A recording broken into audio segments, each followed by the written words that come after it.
Hey guys, welcome back to Glam Finds, and we are here with another fragrance review, again from Fragrance World. I think you'll know what it is once I show you. From the House of Fragrance World, it is Vanille Drama.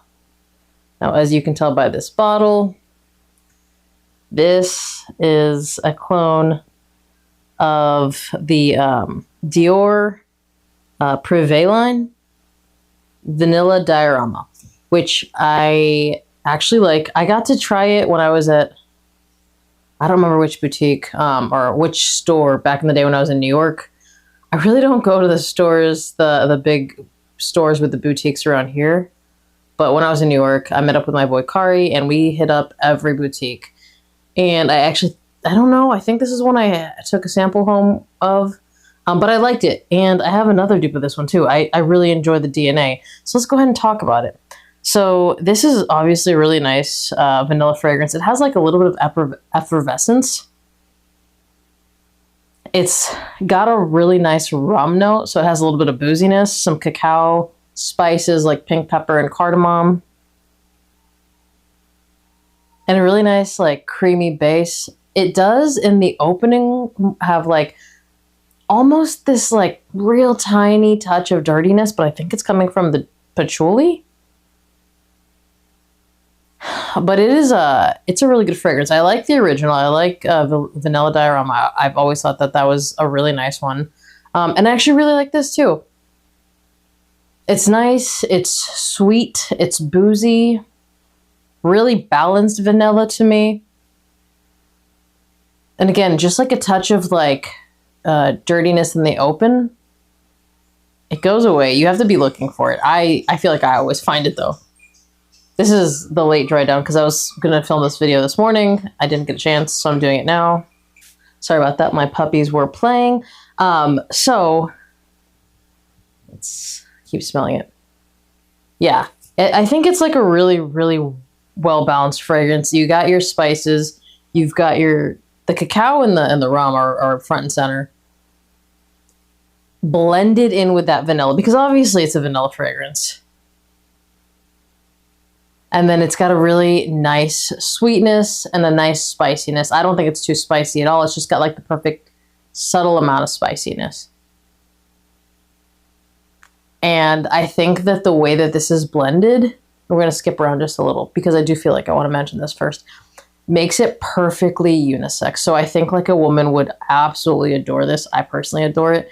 But I think this would go really well on a man's skin as well. I think like it doesn't lean in either direction. It just has this like really nice sweetness, almost like a level of seduction to it, in my opinion, the way that this is blended.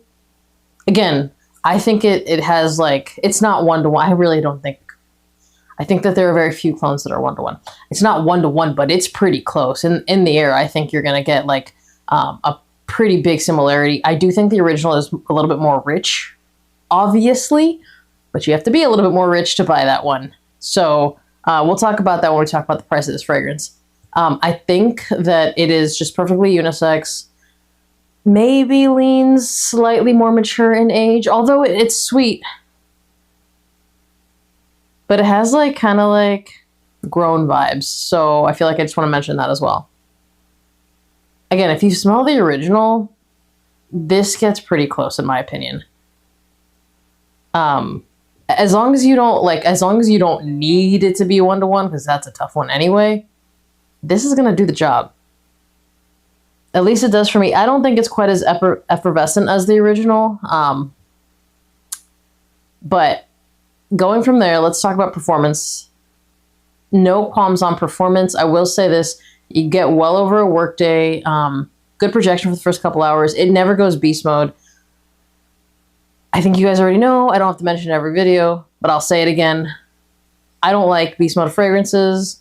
I think that they are very limited in use, and I was able to wear this one to work successfully without it ever being too loud or cloying or anything like that, and I think that's a really good thing in a fragrance, especially one like this that you're going to probably want to wear more because it's got a really easy to love DNA. In terms of seasons, I personally think fall, winter, but you can totally wear it into the early spring. I probably would avoid it in summer. I think it would actually be very cloying in that weather. But fall through spring, I think you're fine. Occasion, date night, formal. I think it's playful enough to wear casually, day or night. I mean, I think it leans a little bit more evening time, but I think that this is one that I would have no issue wearing like day or night and in any occasion. Especially because I don't think, because it's like not super beast mode or anything, I don't think it's going to really be offensive to anybody. It's really nice. It's just an easy wear. I think they did a good job. I think sometimes when any of these Middle Eastern companies make something too beast mode, it's impossible to wear because the synthetics are too screechy. They did a really beautiful job blending this one. I think they did incredible. Good performance without being too much. And in terms of compliments, I didn't get any. But again, it's not a beast mode fragrance, so it doesn't scream. And I don't think I wore it in occasions. Like something like more formal setting, I think would have been a little bit better for this one. Price, under $40. And let's look at how much Vanilla Diorama is going for now. It's upwards of $350. So I'm going to say under 40 is great. If you tried this fragrance, comment down below. As always, remember to like this video if you liked it. Please subscribe to my channel. Hit that notification bell to get notified when I drop another video. I'll see you guys in the next one. Bye.